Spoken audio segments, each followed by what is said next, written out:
This is the Friday, September 23rd, 2016 version of the Market Plus segment. Joining us now is Sue Martin. Sue, welcome back. Thank you, Mike. While we were on the program, I rudely, Sue, and I apologize, had to cut you off as we were discussing the pork market. You had led in by saying October is pork month. We have a ton of animals being processed here over the next 6 to 8 weeks or a year, depending on how you look at it. Can the demand soak up all of those critters? Well, I think we have good demand, and the retailer continues to use pork and poultry, to feature, to draw, and cheap price, to draw in the consumer. And while he's in there, then the hope is he buys a little bit of beef that's being kept pretty much at the same price or not much less. So the retailer's making good margins. The packer's making good margins on both pork and beef. And I think that when I look at the pork market, this seems to be an old-fashioned traditional kind of a year where we have so much protein, just so much protein, even eggs, just huge. Yeah. But on the same token, of course, like I say, the retailer's moving it, as far as the pork, and he's moving the poultry too. But the cold storage report showed supplies down, which was a good sign. So that might help us be a little firmer as we start the week. But the bottom line is, what rally we get, I don't think lives, because I think ultimately we'll move back down into November. So October's pork month, that might help us a little bit, get a little reprieve. Usually the beef choice select, does better, usually through the the last week of September on through the third week or so of October. So in general, we might get a little bit of a lift here, and part of that also comes off of the fact that producers are busy, hopefully, combining corn and beans, and so we'll see. But of course, anymore, so many hogs are integrated that when they're ready to go, they just load them up. Yeah. And so I think that we have a market here that still tips back down into November. How far down? So as I was on the road, I hear people getting nervous that we've taken out, we're now in, I believe we're back into life of contract lows as of Friday. Are we looking at the same setup we saw in '98 where we run out of capacity? No, I don't think so. I think that we're using this beef and pork industry. I mean, we're using the production that we're getting in the poultry. The one thing we have to keep in mind is we have a good Hispanic population that we didn't have back in '98. And on top of it, we may be having other populations coming in as well. Pork and poultry are products that they like, and therefore the Hispanics are big users of pork. And so I think they use cuts that we wouldn't maybe normally have used. Mm-hmm. So I think we're going to use it. Our export market this past week was down, which was a little disappointing. My biggest concern would be China. If China becomes the world's largest exporter, which it seems like they're trying to gear towards, and yet they also are a little tight supplied right now for supplies of protein or meat for their consumer. They're in the process of making huge changes in China, and they have a huge sow herd now that we're under the understanding that by the middle of next year they'll have their full cycle complete and be full swing into production. But they're trying to gain back the consumer confidence. Things have gone on in China that probably weren't the best. So now they're in the process of cleaning up their act and getting things better. But they're also talking about becoming the world's largest exporter of pork. Wow. That would not be a good thing for us. Makes you wonder why Shinway bought Smithfield. Right. Well, we've got a couple other questions here. This one is from Scott in Barrington, Illinois. Scott wants to know, if we plant 3 million less winter wheat acres, how do we plant less corn acres next year? And he's right on that, although, sorghum could pick up some of those acres in Milo. Beans, I think, pick up some of those acres. It depends on the price, too. Right now, you've got your producer thinking about next year's acres and laying the groundwork for that.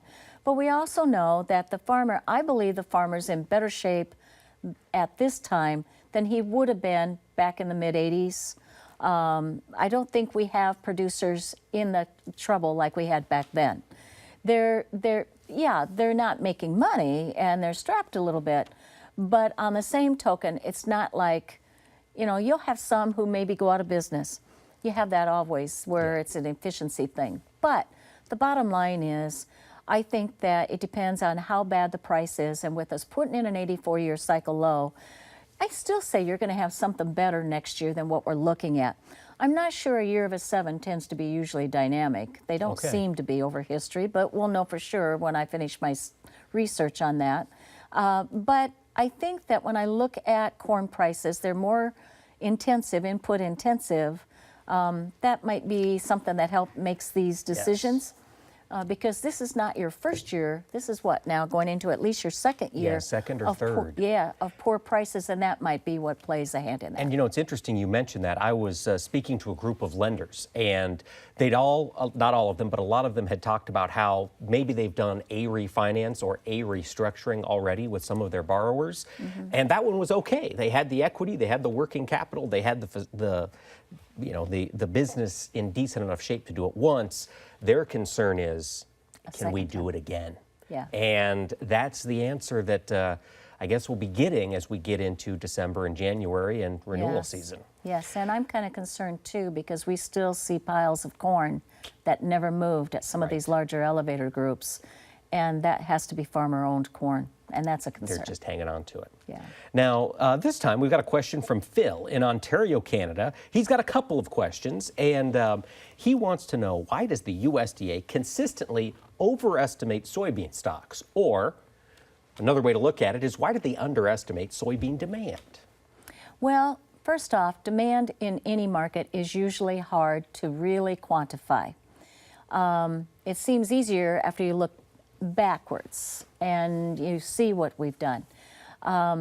If you look at our exports, we're running behind the 5-year average, and even our China's imports for the month of August was down about 1.5%, or 1.5 million metric tons, I should say, from what it was a year ago. So it seems like we should be, and yet we've seen good demand, but it makes you wonder, are they front-end loading? And they might be. But on the same token, if they're going to cut or try to dissuade DDG imports of corn, that competes against soy meal, well, then that would say that they're probably going to have more soybeans or soybean meal down the road. That would be a little bit supportive, I think, underneath the bean market. When I look at the beans, if you look at the production we continue to do, and yet our carryouts, yeah, they're growing, but they don't get burdensome, so to speak. It doesn't seem to take long if the right things happen. And we're the only game in town between now and February to March. So that's a lot of time. And the one thing that I will say is, yes, weather in Brazil is very important. But I also think Argentina is the country we really need to keep an eye on. Argentina is very dry right now in the western and northern part of the country. So that's an area like Santiago del Estero, Cordoba. Those are areas that are big producers, and we need to keep an eye because their planting is not going to take off real nicely as it should, timely for corn and what have you. Their wheat crop also in that area is struggling and being stressed. So Argentina, in a La Nina year, and the southern portion, southern half or whatever, at least the southern third of Brazil, that area usually tends to turn more hot and dry in a La Nina. And while they say that we don't really have a La Nina yet, even in a weak one, well, I'm looking at Argentina's weather and it doesn't look real spiffy.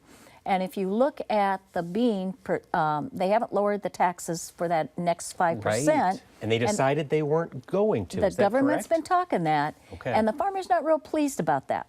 And that's why he's tilted more towards more corn and wheat acres, because there's zero taxation. Yeah. And he's going to hang on to his beans. And so I think that you give a weather issue to the corn and the wheat in Argentina. Keep in mind, Argentina is either second or third largest exporter of corn. And we have to keep that in mind, where Brazil oversold their hand. And so they need to rebuild their supplies for their livestock industry. I think the corn market has a story underneath it. Okay. I think wheat might too.